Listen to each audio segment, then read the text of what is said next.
আমার নবী আপনার নবী দু জাহানের বাদশা নবী হাদিস শরীফের মধ্যে এসেছেন বন্ধু তাবুক যুদ্ধের পূর্বে আমার আপনার প্রাণের নবী সাহাবায়ে কেরামকে বললেন দান করার জন্য।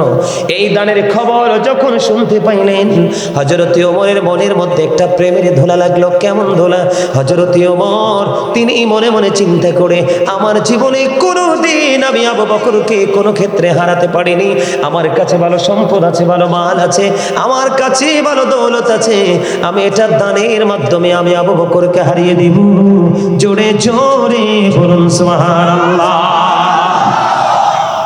বুঝে নেবেন, আমি আগে বলেছি মানুষের আসল সত্তা হলো তার আত্মা, তার দেহ নয়।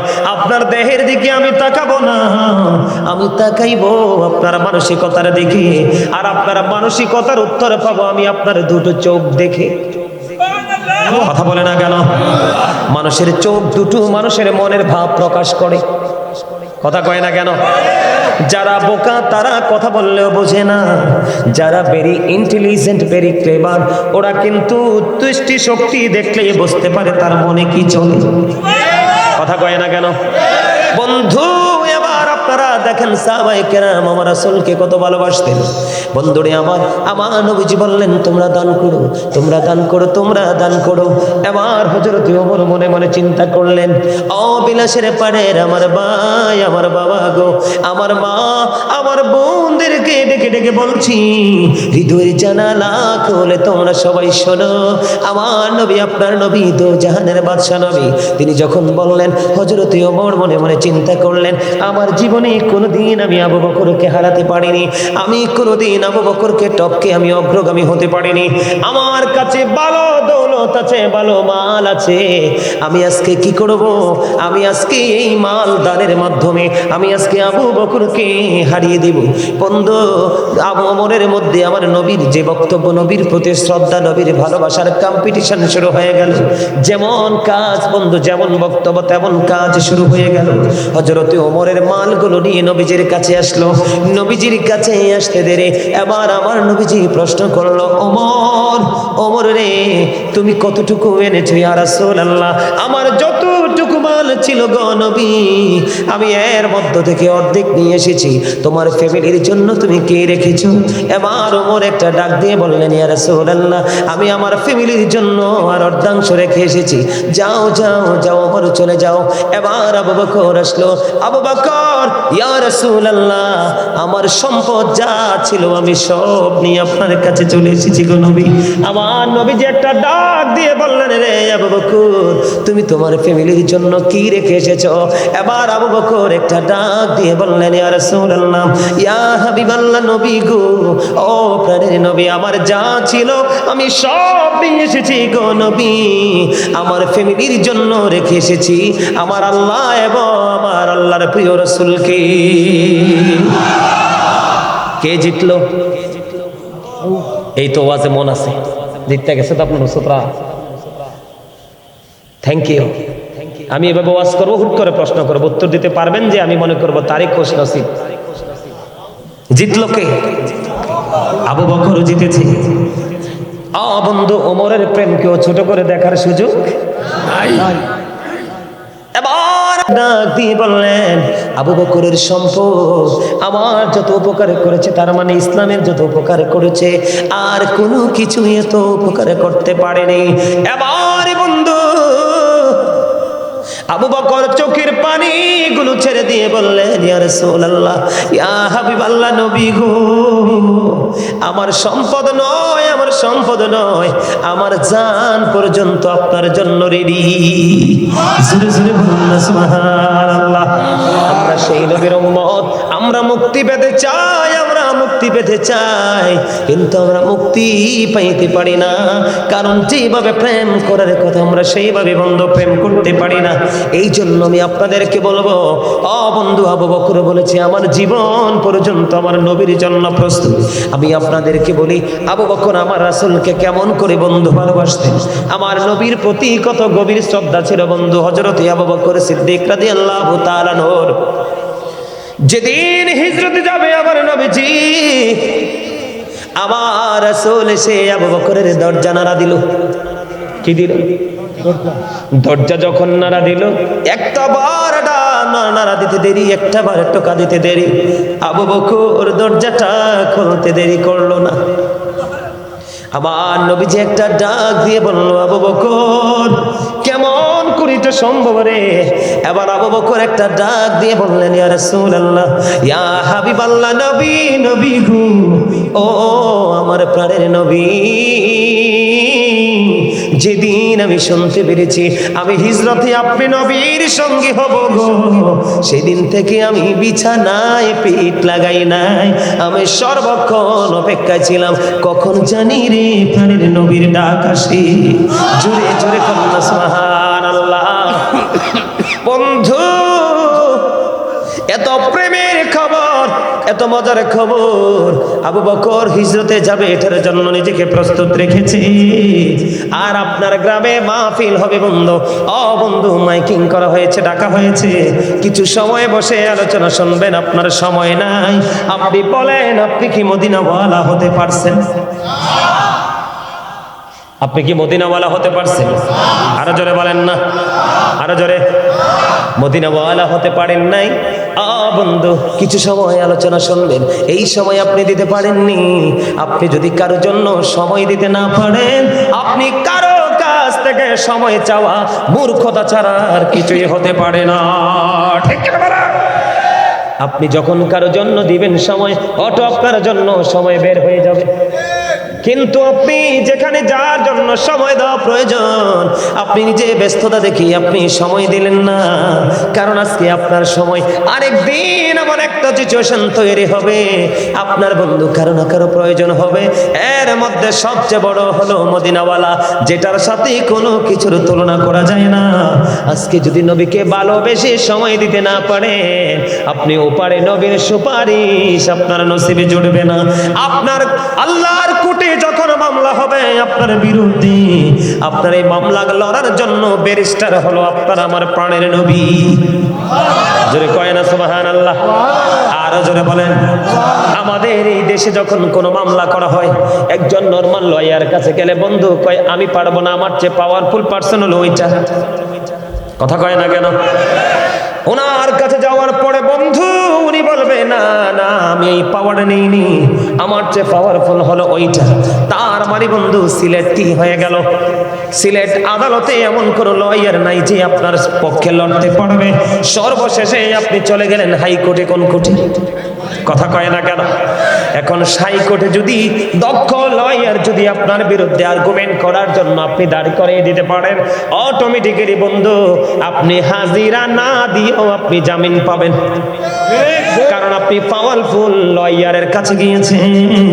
ঠিক তেমনি ভাবে আপনি যদি বন্ধু কাল হাসরের ময়দানে পাপীরা আদম নবীর কাছে বলবে না না আমি এটার ক্ষমতা রাখি না, কথা কয় না কেন? এমনি করে করে আদম সফিউল্লাহ থেকে বন্ধ যাইতে যাইতে যাইতে যাইতে সর্বশেষে প্রাণের নবীর কাছে যাবে। সবাই দেখাই দিবে ওই হাই কোর্টে চলে যাও, ওই ব্যারিস্টারের কাছে চলে যাও, ওটা সবচেয়ে বড় পাওয়ারফুল, ওটা দরখাস্ত দিতে দেরি রে। বন্ধু আল্লাহ কবুল করতে দেরি করবে না। তার প্রমাণ হলো ওয়ালা সাউফা ইউতিকা রাব্বুকা ফাতুরদা। আল্লাহু আকবার। তাহলে নবীকে ভালোবাসার দরকার আছে না নাই? আরো জোরে কোন। নবীকে ভালোবাসবেন কেমন করে বন্ধু? নবীকে ভালোবাসার মতো বাসতে হবে। একদিন আমার নবীজি প্রশ্ন করলেন, আজকে কে রে রোজা রেখেছো? হাত তুললেন আবু বকর। আজকে কে রে মিসকিনকে খাবার খাইয়েছো? আবারও হাত তুললেন হযরতে আবু বকর। আজকে কে রে মৃত্যু ব্যক্তির জানাজায় শরীক হয়েছো? আবারও হাত তুললেন হযরতে আবু বকর। আজকে কে রে অসুস্থ রোগীর সেবা করেছো? এবারও হাত তুললেন হযরতে আবু বকর সিদ্দিক। আমার নবীজি একটা ডাক দিয়ে বললেন, যার কাছে একসাথে 4টা গুণ পেয়ে গেছে তার ঠিকানা হলো জান্নাত। এখন আপনারা আমাকে প্রশ্ন করতে পারেন, বলে হুজুর হযরতে আবু বকর সিদ্দিক তো অসুস্থ মানুষের সেবা করলো, এটা করলে লাভ কি? আমার নবীজি বলছেন, খেয়াল করে শোনেন, আবু বকর যে 4টা কাজ করলো আমার নবীকে মহব্বত করে করেছে, আল্লাহর সন্তুষ্টির জন্য করেছে, এর মধ্যে সবচেয়ে বড় ভয়ঙ্কর বন্ধু, অসুস্থ রোগী দেখতে যাওয়া তো দূরের কথা, মা বাবা অসুস্থ হইলেও ছেলেরা এখন দেখে না। কথা কয় না কেন? বৃদ্ধাশ্রম খুঁজে আসে না নাই? আমি যুবক, মা বাবা তো অনেক পড়ে, মা বাবা অনেক পড়ে, হাদিস শরীফের মধ্যে এসেছে, paradise of the child under the feet of the mother, মায়ের পায়ের নিচে সন্তানের জান্নাত। আল্লাহ কোরআনে বলেছেন, ওয়াবিল ওয়ালিদাইনি ইহসানা, জোরে জোরে কন্না সুবহানাল্লাহ। তিনবার রাসূল বলেছেন ক্বালা উম্মুকা ক্বালা উম্মুকা ক্বালা উম্মুকা, চতুর্থবার রাসূল বলেছেন ক্বালা আবুকা। কোরআন এবং হাদিস দেখলে বন্ধু বোঝা যায়। এই জন্য আমি বলি, we should Obi our parents, আমাদের প্রত্যেকের উচিত আমাদের পিতামাতাকে মান্য করা। বলে হুজুর এখানে আসলেন কেন? হুট করে বোঝানোর জন্য এসেছি। আমি আপনাদেরকে বন্ধু বলে দিতে চাই, হৃদয়ের জানালা খুলে শোনো, আমার নবীজি বলে দিয়েছেন, কেউ যদি কোনো রোগী দেখতে সকালবেলা বের হয়ে বাড়ি ফিরা না পর্যন্ত, তার জন্য 70,000 ফেরেশতা আল্লাহর কাছে মাগফিরাত কামনা করে। সকাল গেল, বিকাল হয়ে গেল, আপনি ফিরে আসতেন বিকাল পর্যন্ত। আবার অনেকে দেখা যায় অনেক দূরে হওয়ার কারণে বিকালে যায় রোগী দেখতে, পরের দিন সকালে আসে কিনা, অথবা 1 দিন 2 দিন থাকে, তার সেবা করবো একটুখানি যত্ন করে আমি আমার গন্তব্যে পৌঁছাবো। সোজা কথা হলো, আমার নবীজি বলে দিয়েছেন, কেউ যদি অসুস্থ রোগী দেখতে যায়, যতক্ষণ না পর্যন্ত ফিরে না আসে, হাদিস হলো এখানে 2টা শিফট আকারে, সকালে গেলে বিকালে 70,000 ফেরেশতা, বিকালে গিয়ে সকাল পর্যন্ত 70,000 ফেরেশতা। এইটা হলো একটা হাদিস। আর একটা মজার হাদিস হলো, আপনি যদি কোন রোগী দেখতে যান, যতক্ষণ পর্যন্ত রোগীর কাছে রইলেন, রোগীর সেবা করলেন, আমার নবীজি বলে দিয়েছেন, তুমি ততক্ষণ যেন জান্নাতি ফল কুড়িয়েছো। তাহলে লাভ না লস? লাভ। হযরতে আবু বকর নবীকে মহব্বত করে করেছে, নবীর হাদিস শুনেই তো। কথা কয় না কেন? যদি না শুনতেন, না জানতেন, এটা কি করতে পারতেন? কথা বলে না, কোনদিনই বন্ধু করতে পারতো না। এই জন্য আমি আপনাদেরকে বলি, একটুখানি শোনেন। হিজরতে যখন রওনা হয়ে গেল হযরতে আবু বকর নবীজির সঙ্গে, আমার নবীজি হাঁটতে হাঁটতে বন্ধু পায়ের মধ্যে পা মোবারকে ঠোসা পড়ে গেল। এবার আবু বকরের নজর পড়লো, আবু বকর একটা ডাক দিয়ে বললেন, নবী গো, ও প্রাণের নবী গো, আপনি আমার কাঁধে চড়ুন গো নবী। কেন রে আবু বকর? কেন? ইয়া রাসূলুল্লাহ, আমি তো আপনার সঙ্গে হাঁটতে আপনার পা গুলো ফুলে যাচ্ছে, আপনার পায়ের মধ্যে ঠোসা পড়ে যাচ্ছে। ইয়া রাসূলুল্লাহ, আজকে আমি সঙ্গী কাল হাসরের ময়দানে আমার আল্লাহ যদি একটা বার ডাক দিয়ে বলে, রে আবু বকর, তুমি তো আমার হাবিবের সঙ্গে ছিলে রে আবু বকর, আমার হাবিবের এই কষ্ট কি তুমি চোখে দেখোনি? ওই দিন আমার মালিক যদি প্রশ্ন করে, আমি জবাব দিতে পারবো না। ইয়া রাসূলুল্লাহ, আপনি কাঁধে চড়ুন, আমি কাঁধে করে আপনাকে সামনের দিকে নিয়ে যাই। প্রেম কিনা? ভালোবাসা কিনা? ধীরে ধীরে বন্ধু ওই গুহার মধ্যে ঢুকে গেলেন। গুহার মধ্যে যখন ঢুকে গেলেন, আপনার আমার প্রাণের নবীর পবিত্র মাথা মোবারক আবু বকরের ওর উপর রেখে বন্ধু ঘুমিয়ে গেলেন। এদিক দিয়ে আবু বকর চাইয়া দেখতেন, গর্তের চারপাশে শুধু গর্ত দেখা যায়, ছোট ছোট সাপ বিচ্ছুর গর্ত দেখা যায়। আবু বকর সিদ্দিক গায়ের জামা ছিঁড়ি সবগুলো গর্ত বন্ধ ফিল আপ করে দিল। একটা গর্ত এখনো পর্যন্ত বাকি আছে। ওই গর্তের মুখটার দিকে যখন পাটা লাগাইয়া দিতে দেরি, ওই গর্তের মধ্যে যে সাপ ছিল তাকে সবল মারার কারণে তার পুরো শরীরটা বন্ধু বিষাক্ত হয়ে গেল, তার স্কিনটা পরিবর্তন হয়ে গেল, চেঞ্জ হয়ে গেল, তার বন্ধু কম্পন আরম্ভ হয়ে গেল। এত কষ্ট, এত যন্ত্রণা পায় রে। এই দিকে নবীজি ঘুমিয়ে গেছে, কিন্তু এর পরেও আমার প্রাণের নবীর ঘুম ভাঙায় না।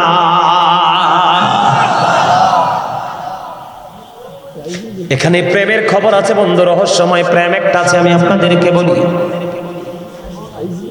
যখন আবু বকরের চোখ দিয়ে পানি ছুটলো বন্ধু, আমার নবীজির নুরানি চেহারা মোবারকের মধ্যে একটু পানি পড়লো, আবু বকরের ঘুম ভেঙে গেল। ঘুম ভেঙে যাওয়ার পরে আবার নবীজির থুতু মুবারক ওই ক্ষত চিহ্নে যখন লাগাইয়া দিল, সাপের বিষ চিরতরে ধ্বংস হয়ে যায়। এই জন্য বন্ধু আমি একটা গজল গাই, বিজ্ঞানীদের বিজ্ঞানী নবীজি, এমন দয়াল নবী আর হাইবানি, এমন দয়াল নবী খুঁজা হাইবানি, বিজ্ঞানীদের বিজ্ঞানী নবীজি। আবু বকর সিদ্দিকের সাপে কামড়াইছে, নবীর থুতু দি ভালো হয়ে গেছে। আবু বকর সিদ্দিকের সাপে কামড়াইছে, নবীর থুতু দি ভালো হয়ে গেছে। আরে সেই যুগে কি ওঝা বৈদ্য এগুলো ছিল নি? বলো সেই যুগে কি ওঝা বৈদ্য এগুলো ছিল নি? বিজ্ঞানীদের বিজ্ঞানী নবীজি। আগের যুগের মানুষের অসুখ কম হইতো, নবীর কাছে আইলে ভালো হয়ে যাইতো। আগের যুগের মানুষের অসুখ কম হইতো, নবীর কাছে আইলে বালা হয়ে যাইতো। আরে সেই বালা কি এই যুগেতে করতে হারবানি? বলো সেই বালা কি এই যুগেতে করতে হারবানি? বিজ্ঞানীদের বিজ্ঞানী নবীজি। বিজ্ঞানীরা রকের যোগে চাঁদের দেশে যায়, নবী রকের ছাড়া মেরাজ শরীফ যায়। আরে ওই যুগে কি রকেট বিমানে গুণ ছিল নি? বলো ওই যুগে কি রকেট বিমানে গুণ ছিল নি? বিজ্ঞানীদের বিজ্ঞানী নবীজি। মারহাবা আল্লাহ। গজলটা ভালো লাগছে না? আপনারা মনে কি অনলাইনে শোনেন নাই না? আমার এই গজলের জন্য সারা দুনিয়া পাগল, যেখানে যাই সব গজল গাইবে না, হুজুর এটা গাইতে হবে। সুন্দর লাগে? আপনি এই গজলটা শুনছেন অনলাইনে, এটা পুরা ভাইরাল। আলহামদুলিল্লাহ বলেন আরো জোরে। প্রশ্ন হলো বন্ধু, প্রেমের জগতে যেহেতু ঢুকছি, আমি একটুখানি আলোচনা করব আপনাদেরকে নিয়ে। প্রশ্ন হলো, যে আবু বকরকে সঙ্গে নিয়ে আমার নবী আপন রোজায় শুয়ে আছে, আছে না নাই? আপনারা কি মদিনায় যান নাই? আপনি হয়তো জান নাই, এখানে মদিনায় গেছেন এমন লোক আছেন না?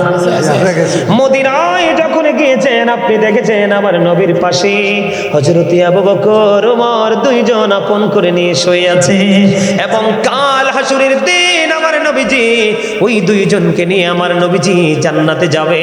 আমার নবীজি একদিন এই দুইজনকে নিয়ে বের হলো, এবং নবীজি বলতে লাগলেন এই দুইজন জান্নাতি, আমার নবীর সঙ্গে তারা জান্নাতে থাকবে। সুবহানাল্লাহ। এবার বন্ধু কি করলেন? এখনো প্রশ্ন হলো, নবীর সঙ্গী ইসলামের প্রথম খলিফা হযরত আবু বকরের নবীজির সঙ্গীকে কেন সাপ সবল মারলো? এটা একটা প্রশ্ন আসে কি আছে না? বন্ধু, সাপটা সবল মারার কারণ হলো, একটুখানি মনটা দিয়ে শুনেন। সাপটা সবল মারার কারণ হলো, সাপটা যে গর্তের মধ্যে অবস্থান করতেছে, যেই সময় সবল মেরেছিলেন ওই সময় পর্যন্ত গর্তের মধ্যে বসবাসের বয়স হলো বন্ধু 1500 বছর। জোরে জোরে সুবহানাল্লাহ।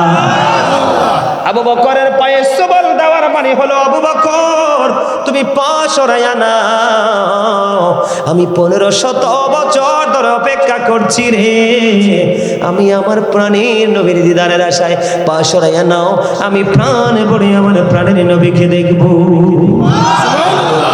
আমরা তো নবীর উম্মত দাবি করি, বলেন নবীর প্রেমে কি আমরা মসজিদে যাইনি? আগে মাহফিলে আসেনি, ভালো কাজে আসেনি, মন্দ যত কাজ সব কাজে নিজেদেরকে যুক্ত রাখি। আমি আপনাদেরকে বলি বন্ধু, আকরি নামক একটা গাধা নবীজি যখন চলে গেল 3 দিন 3 রাত্র মতান্তরে 4 দিন 4 রাত্র আমার নবীজির বিরহে তিনি আর নিতে পারলেন না। 3 দিন 3 রাত্র কোনো খাবার খায় না, মতান্তরে 4 দিন 4 রাত্র কোনো খাবার খায় না। 3 দিন 3 রাত্র মতান্তরে 4 দিন 4 রাত্র পড়ে ওই আকির নামক গাদা বন্ধু গভীর সমুদ্রে ঝাঁপ দিয়ে সে নিজের জীবন দিয়ে দেয়। নবীর বিরহ সইতে পারে না। আর আপনার আমার বাড়ির কাছে এত সুন্দর জান্নাতের বাগান, কত মনোরম পরিবেশ, আপনি বাড়ি থেকে আসতে পারলাম না, তাহলে আমি নিজেকে বন্ধু সফল ভাবতে পারি না। আমার কথা কি আপনারা বুঝতে পারছেন? বন্ধ হযরত ওমর এমন একজন সাহাবী, একটু একটু করে আমি আপনাদেরকে শোনাই। হযরতে ওমর এমন একজন সাহাবী রে বন্ধু, আমার নবীর সাথে কত গভীর প্রেম ছিল। হযরতে ওমরের বাবা আমার নবীকে একদিন পাগল বলল। নাউজুবিল্লাহ। কি বলল? পাগল বলতে দেরি রে। হযরতে ওমর একটা ডাক দিয়ে বললেন, বাবা বাবা, তুমি আমার বাবা যেমন সত্য গো, এটাও সত্য, আমার নবীর সাথে বেয়াদবি যে করে তার পৃথিবীতে থাকার কোনো অধিকার নাই। আমার নবীকে পাগল বলতে দেরি রে, বাবার দেহ থেকে কল্লা নামাইতে দেরি করে না। সুবহানাল্লাহ।